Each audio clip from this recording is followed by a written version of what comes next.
welcome to our Friday's Drinks Chat. I'm joined by Josh Linfitt. Correct, yeah. And today we are going to be talking about bartending, spirits and cocktails. So as you guys probably know by now, the reasons for us doing these lives and videos for social media is to gain your interest for the courses that you want to do with drinks and hospitality. And we are here at Samson City today, which have opened up, as well as many other lovely businesses in Cornwall. So if you hear any background noise, that is why. However, we're really happy that these guys and loads of other people are open, so hopefully you can still hear us. Like I said, I'm here with Josh from Propping Up the Bar. Let's talk a little bit about your journey through the industry. Cool. Should we start from the beginning? From a whistle-stop tour, if it's a long one. Whistle stop. So when it was 3 days after I turned 18, I started bartending. When I was on my 18th birthday, I went into a bar called the Lloyd's Arms in Grimsby, up in Lincolnshire, with an 18-year-old badge on. And the lad that was ringing at the time said, like, "Why are you wearing that? You've been drinking it for a while." I said, "I turned 18 today." And they went, little whack. But yeah, 3 days later I was still behind the bar. So from that, kind of like spread into kind of not just the spit and sawdust bars and pulling pints and what have you, to learning about shots and cocktails and layering things, and that molecular side of things was always in the back of my mind of how things work. And flavour was always a big thing for me. Yeah. So that kind of developed. Moved to Sheffield, worked in a few bars there, and then moved down here to Cornwall, and ended up working in various different bars, and ended up landing at the job at 15. Nice. Watergate, yeah, which was awesome. So we had a new bar there, and that was where I very much kind of looked at seasonality a lot more as an approach. So what was your role at 15? The bar manager. Oh, nice. So head bartender. Yeah. So I was bartender there for a while, then relocated to Brighton when I played in the band for a while, and then came back to Cornwall, and yeah, nailed it. I loved it. And it was a great place to work because it was that seasonal kind of like, the chefs would be like, "There's some gooseberries." And then 2 weeks later, they're off menu because it's out of season. Yeah. Or blood oranges. So it was really good produce, and it was that kind of like level where it kind of made you want to create more. Like, it made you want to learn more about it and appreciate it more. There's like the science behind it as well, which a lot of people don't realise is the science behind making drinks. Yeah. So yeah, that's always something that not many people know about. But is that something that interested you? Yeah. Yeah. It's that. I think it's appreciation of flavour and produce, and being able to do the best of what you can with that produce, and then to serve it to someone and then actually kind of understand it, appreciate it, and enjoy it, obviously. Yeah. So then after 15, I went to London. London for 5 years. Became brand ambassador for a few different gin brands, including Tonic. Oh, nice. Yeah, which is a cool job. Cool. Won world's best gin with that one, and then went with Escape Race, which is a gin from New Zealand. Yeah. And won a massive award with that as well.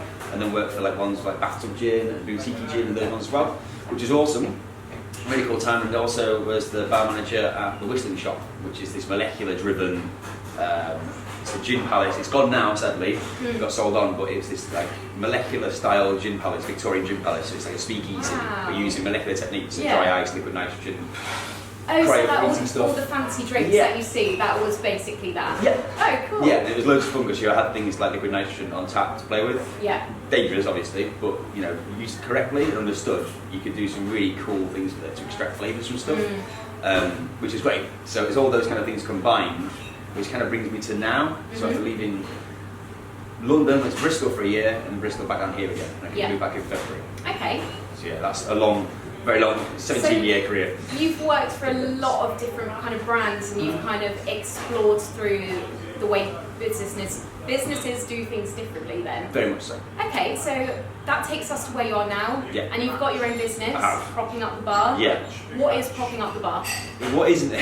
It sounds daft to saying that straight back, but at the minute, it's fun but challenging because it's constantly evolving and reactively working. So like, we've got the consultancy arm, which we're looking at opening soon, which is very much in-house training in bars, menu creation, working with teams to create menus, so they feel part ownership of it as well. So it's not just myself going in there, writing a 12 cocktail menu, and then saying to the staff, serve that for a summer season. It's them getting part of it as well, being part of it. So it's allowing them to bend creativity, which for me is a massive thing. Yeah. I think that all people that want to should be allowed to, as opposed to just being dictated that you should make this. Yeah. Obviously GP levels and stuff need to be understood as well, but that's all part of the courses that I'm setting up. Okay. So that one side. The other part is the RTDs, which is the little cocktails here, which are banging. So they've only just come out really about 5 weeks ago. So I've been selling them online. I'm propping up the bar.co.uk. Did you do all of this branding as well? So the labels, that one's done by both different artists. That one's done by Tonic she lives in Bristol. It's really, really cool artist. Check out her work. If you go on the Propping Up the Bar website, it's got all the information about each of these artists and the actual things themselves. But yeah, the actual liquids, the cocktails, are all created by me. And it's really fun thing to do, but because obviously it needs shelf life and you can't have fresh juices and stuff like that inside there, you can use different acids like citric acid to be able to balance things, and salt, and so it's been really interesting to make these, and we're going to be selling them through Inotri & Co.'s online at thespiritkiosk.com, hopefully by the end of next week. Hoping this week, but yeah. So they're tasty. Yeah. You can have these too, by the way. Oh, nice. Cheap Christmas present. Oh, thank you. So for anyone watching, for example, this is tequila, watermelon and citrus, which is right up my street. So thank you very much. I really appreciate that. Watermelon margarita. Nice. Yeah, and that's like a twist on like an espresso martini. So it's got whiskey in it that's been washed with coconut oil. Okay. It's tropical whiskey. And then Conquer cold brew coffee liqueur, Origin cold brew coffee, honey vodka, and then Homeboy, which is a really cool bar, Irish bar in London, in Islington. Nice. They've got their own bitters, they've put that in there as well. So yeah, super tasty. So that's another kind of part of it. And then there's the photography, videography side of it, which is working with brands. And then there's working directly with brands to create the kind of brand image as well and feel of the brand. So. Which is so important. I think everyone needs to really invest the time and money into that kind of thing. Because that's essentially what's selling your business. You might have fantastic drinks and a fantastic offering, but you need that behind it to kind of push it forward. Yeah, the image and feel is really important, you're right. Yeah. Oh, that's amazing. Nice one. So how has 2020 been for you? Because we've spoken to a lot of businesses, all of which have been in completely different kind of, I don't know, everyone's kind of had a different take on it and what they're offering at the moment, how things have been, how things have been busy or not busy. How has it been for you? Crazy, I think the best way. I've tried to, this is one of those questions that in my mind that I've got loads of different things I want to say about it, but I think to summarise it, it's just been crazy. In a good way? In a good way. Okay, good. in a good way, in a reactive way. Yeah. And I think, crazy is probably the best way to say it. Moving back down to Cornwall again from Bristol, after travelling around so much and having a base again, it's felt like a bit more grounded for me. Hence, we started my own company. It's been not easy, but easier than if I was on the road again. Yeah. But yeah, to kind of to see the journey and how quick it's happened. Because probably the bar was launched like 8th of April as a limited company. Yeah. So it was about a month before then it all kind of started coming together what it would be. And changing constantly, obviously. But like to say that it's launched then, and to know that now it's December, what are we on, 3rd, 4th? Like that's 4th gone. of December. That's crazy. Quick. Yeah, I know. Like that's gone so quick for me. So yeah, crazy and quick but fun. Good. A good journey. That's a good response. I'm really glad. Now let's talk a little bit about the styles of cocktails and spirits, as well as trends that you may have found. Yeah. But before we do that, like I said at the start of this video, this is basically to gain interest for any potential courses you would like to do with spirits or bartending, and 2 courses that we are going to push with the help of Josh will be an introduction to bartending and also looking at the trends as well. Yep. So it'll be really great to kind of have a little insight into the trends now. Yep. Have you seen any main trends for 2020, or has this year has it been a write-off? No, it's really interesting because if you think about the way that the gin boom has happened and localisation of gin distilleries. Yeah. So like obviously down here you've got Tonic. Yeah. So that's massive. Not just in Cornwall but also the rest of the UK. And then if you go to Yorkshire, you've got Mason's, who's done a whole new rebrand. Amazing, looks amazing, tastes delicious. Yeah. And it's almost a cult in these areas now. Like even if my mum came down from north to Cornwall, I only drink Tarquins. Yeah. That's the one I have. And it's almost like cult following favoritism thing that people have got now. Yeah. Whereas in that kind of like gin bubble, I guess, that everyone keeps saying is going to burst at some point. I don't see any point of it bursting right now. Like everyone's bringing out flavoured stuff, and it's all great and fantastic. So as a trend, the way that gin's going, and it's still definitely going on the up. Yeah. It's all moulding back into how people can sell it now, I guess, and talk about it in different ways. And so the different like combinations as well. Yeah. And you're seeing so many combinations, and I think especially now that we're in Cornwall and we're allowed to go out, rather than kind of maybe ordering a vodka and a lemonade, a gin feels like a lot more of a fancy kind of treat of a drink. because of the way it's presented and the flavours you can get. Yeah, it's a bit like with wine as well. Yes. So you think this, if you say I'll have a white wine, generic in people's minds, whether it's a dry, region, whatever, Sauvignon Blanc, Marlborough, blah blah, those kind of straight go-to things with gin, because you think how many flavours are out there now. Yeah. Not just specifically flavoured or fruit gins, but actual flavour, as in, is it spice forward, is it citrus forward, is it juniper heavy? All these different styles, people have cultivated them to find their own. So, back in the day, I remember doing a gin talk in a van. Yeah. It literally was in an escape race van, it was a matte black thing, it was brilliant. And there's a group of teachers that came in, and they already had quite a few. Yeah. Fair. And one of them said, they were all drinking bits and bobs. And one of them said, I hate gin, I can't stand gin.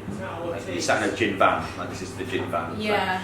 So what they like was they like the taste, it's horrible, it's this bitterness. I was like, okay, no worries. And then you had a light bulb moment, you're like, right, we're going to find the combination you want. Yeah, but literally, and the funny part was I gave her a glass of straight gin. Yeah. Just gave it a taste. Just taste that. If you don't like gin, you'll love this. Yeah. You taste it. I mean, that's delicious. What's that? I mean, it's gin. What she didn't like was the tonic. I'm the same. I hate tonic unless it's a super strong, sweet flavoured gin. Yeah. I just have it with lemonade. Yeah. Or on its own. Exactly. Like sipping it. It's self-preference. It's Yeah. that kind of thing where gin is a trend. People are kind of like absorbed in it. They're almost kind of found their own way now. Like you've got flavoured things like the watermelon basil from Double Dutch, and Fever Trio always got a fantastic range of sodas that have come out now. Yes. Which kind of brings that in a little bit. Okay. Trend. So think about those mixers that people have had now for in their hands, in their houses, bought in bars, and trended via bars, and then sold through shops and small independent retailers and stuff like that.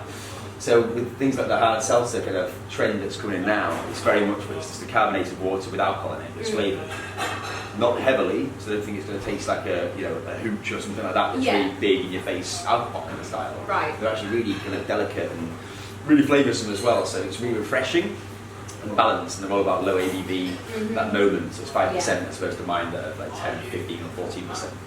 So as a trend, that kind of like gin thing's definitely still happening. The low and no, so the low ABV and non-alcoholic. Okay, yes, like, it is.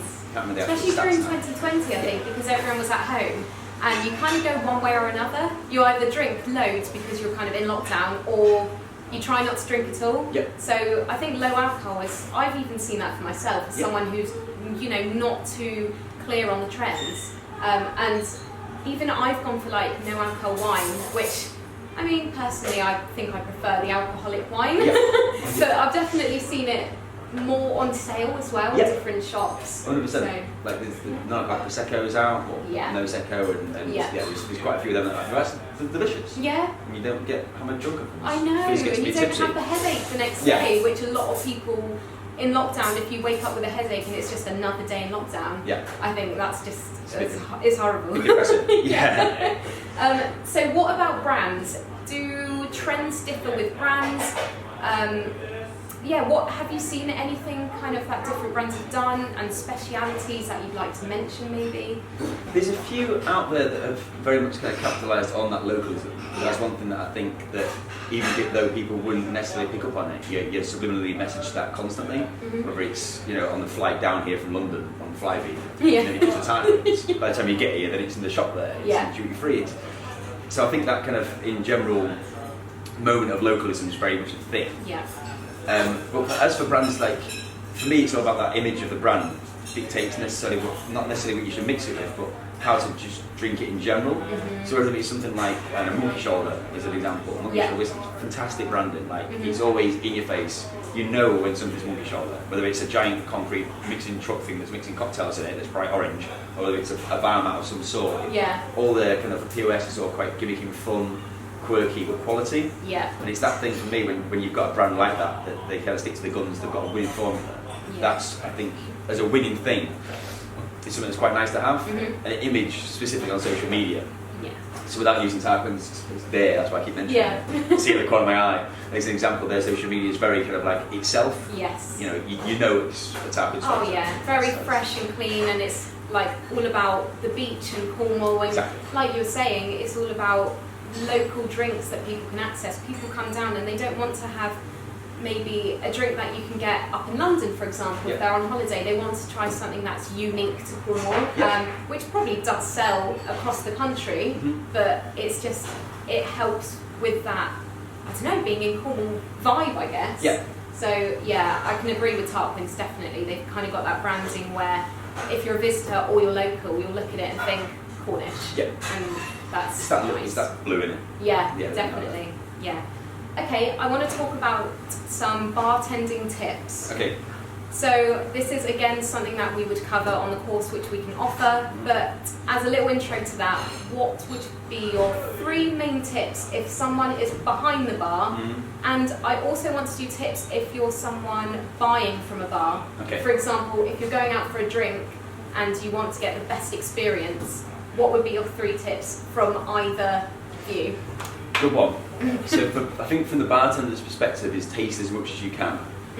Don't, you get to trade shows like there was in Bible, it's not on as much as I've got to know anymore. I think they're still doing it, not as much as what they would be. The magazine stuff, but the trade shows like that, with gin fairs or any kind of event that you can get to, go and don't just go for the free drinks. Actually taste things and listen to people that are there to do their That's job. their opportunity. Exactly. To take as many opportunities as you can, to drink, to taste as much stuff as you can, and appreciate it for what it is, and understand it and take in the information. Probably tip 1, because now we've had this kind of culture of the last 10, 15, 20 years of ambassadors. These people are employed. I've been in for 3 or 4 different brands. It's our job to travel around and talk to you folks about these products. Yeah. So it's not just us coming in to bug you or trying to get you to sell it. You want to really know the product before you sell it, essentially. Exactly. Yeah. So it's, if your customer asks one of your bartenders what one of these gins tastes like, or what a mezcal is, or what this is, and you don't got the information, not necessarily constantly contained in there, but just the 3 little points of it's a gin, it's made here, it tastes like this. There's little bits like that where you can at least have the staff trained to a level via these ambassadors, chef. Via these ambassadors and the sales teams might be as well. So listen, taste, and take it all in. Another tip. There's loads. Big on the spot. Yeah. One of the big ones is event creativity. Like if you're not one of those people that enjoys creating things, you probably have got that side of your brain. It is probably there, and a lot of people are quite timid to kind of like try and do it. Yeah. Try and make something. I'm not saying go and enter a cocktail competition straight away.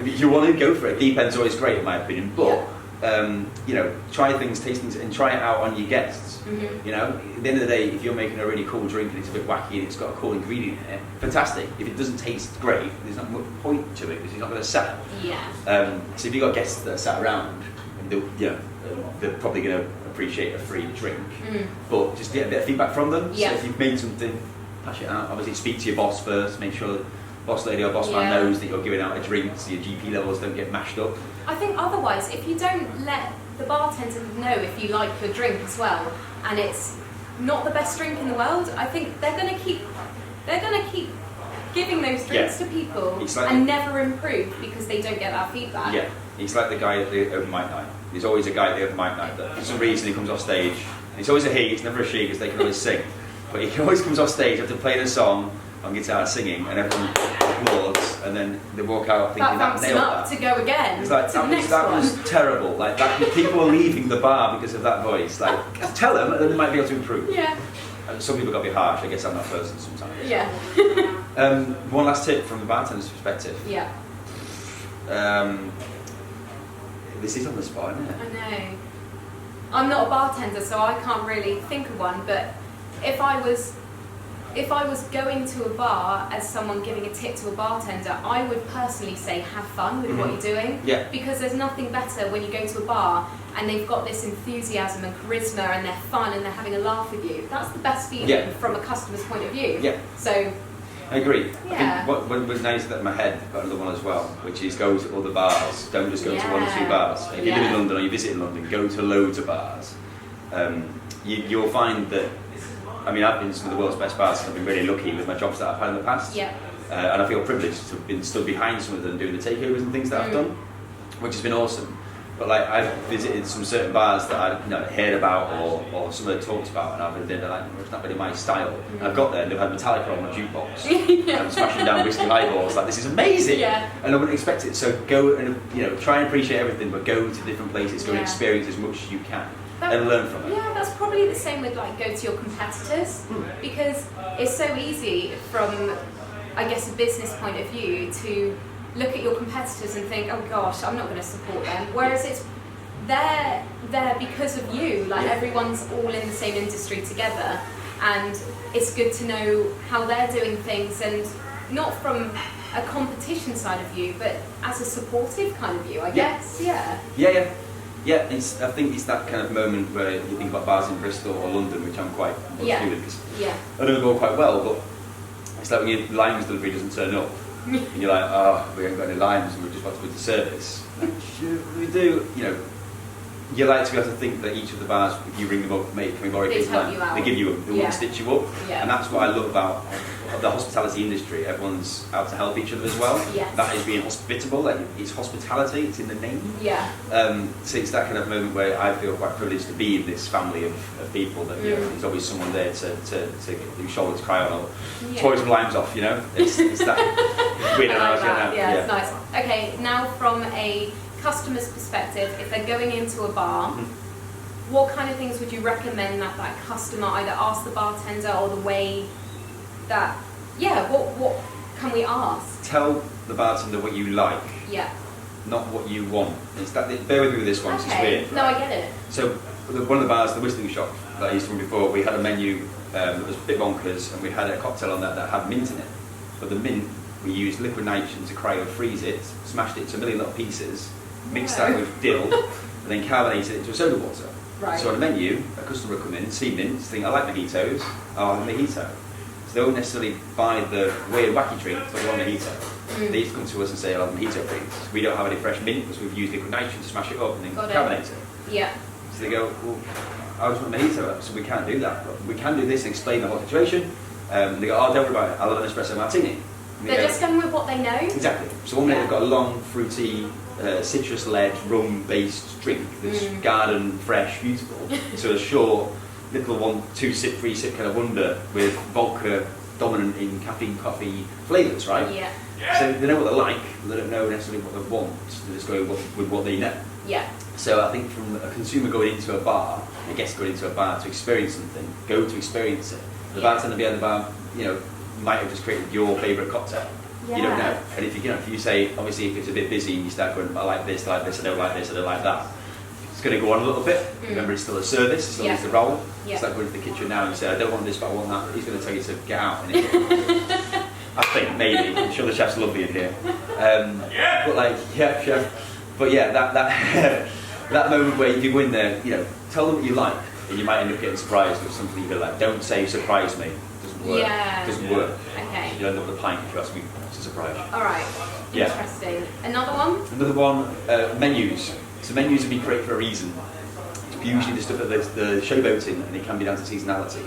So if you go in there again and ask for a mojito, and it's winter, and you've got 2 warm drinks on the menu and some coffee-based drinks and these wonderful drinks that the bartenders have created, usually with the chefs these days as well in restaurants, they're working together. They're made it for a reason. Like that menu has been curated and developed. Like, don't stick to it. You can work away from that. The first thing we talked about, but definitely there's bits on that I think you might like if you actually get involved in it. Like, I know it sounds like a daft thing to say. No, it's true, and that's again one of the things that we can do on these courses is show people the kind of menus to create and how to pair that with food in a restaurant. If you're a restaurant, for example. So I would agree. And I guess your menu is also part of your brand. Because it's your offering, and that is branding, essentially. The way it's been built and created is the way the service rolls. So for instance, if you've got a cocktail menu that's got 30 cocktails on it and they're all in different glassware, you're going to end up with tables full of glasses, because by the time you finish getting all your glasses, it just turns into a bit of farce. I'm not saying that every cocktail bar that has more than 6 or 7 drinks on their menu will be like that. Usually they're well thought out, hence why sticking with the menu is quite nice. But that kind of moment where it's been well thought out, you kind of look at it, there will be something probably on there that you will like. Usually they can tweak things as well. So final point now for what you would recommend from a customer's point of view when they're going into a bar. I'm going to say when they're leaving the bar. Okay. Say thank you.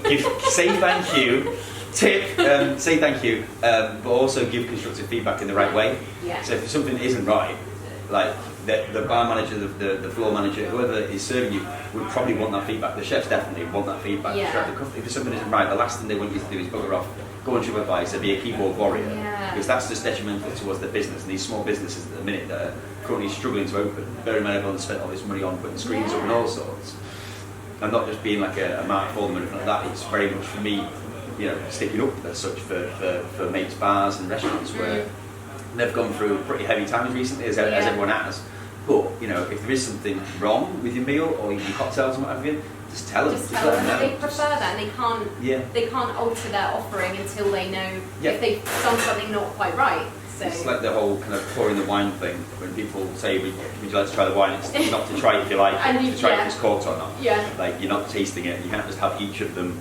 Oh, I like that cocktail. I'll try something else. It's like no, you've got to pay for it because you've just made it. Yeah. Yeah. Okay, fair enough. Yeah. We will now go on to our 20 quickfire questions, which is something that we have done for all of our Friday's drinks chats. Right. Have you had a look at these yet? Sneak peek. Okay, sneak peek. These are super quick fire, so I want whatever goes into your mind first and what you prefer. So here we go. Are you ready? Go. Marmite, love or hate? Love. Tea or coffee? Coffee. Pasty or sausage roll? Pasty. Invisibility or super strength? Super strength. Meat or fish? Fish. Dawn or dusk? Dawn. Favourite junk food? Macca's. Who? McDonald's. Oh, of course. French stick or sourdough? Sourdough. Jam or cream first? Cream. First? Yeah. Oh, okay. Starter or pudding? Starter or pudding? Starter. Favourite cocktail? A gin martini, ice cold, nice and dry, cakeberry brine, cakeberry. Cats or dogs? Dogs. Favourite beach? Watergate Bay. Favourite car? Mine, Mercedes. Nice. Cake or pastry? I say this every time. Cake or pastry? Yep. Pastry. How much coffee would you drink in one day? Too much. Pasta or potatoes? Potatoes. If you were really hungry, would you eat a bug? Yes. Vodka or gin? Gin. And breakfast or lunch? Lunch. Nice. That was good. Yeah, I like that. I actually read that quite quickly this time around. I'm getting used to it. That was quick fire. Thank you. I got there. Lastly, I just want to say a huge thank you for joining me to talk about cocktails and gin and spirits and bartending. Like I did say, if you are interested in going onto a fully funded course delivered by us, then please drop us a message. There is also a link in our Typeform bio of Instagram. I said that all the wrong way around. So please let us know if you would like that, and also let us know the kind of content that you'd be interested in. So we're looking at an introduction to bartending, and we're also looking at menu planning as well. Again, a huge thank you to Sam's in the City for hosting us today. I hope you could hear us properly, and I just want to say a huge good luck to everyone that has opened up. It's the first weekend out of lockdown, so hopefully it's super busy for you guys. And again, thank you so much, Josh. Thank you. Thanks for having me. Thanks for watching, everyone. See you later.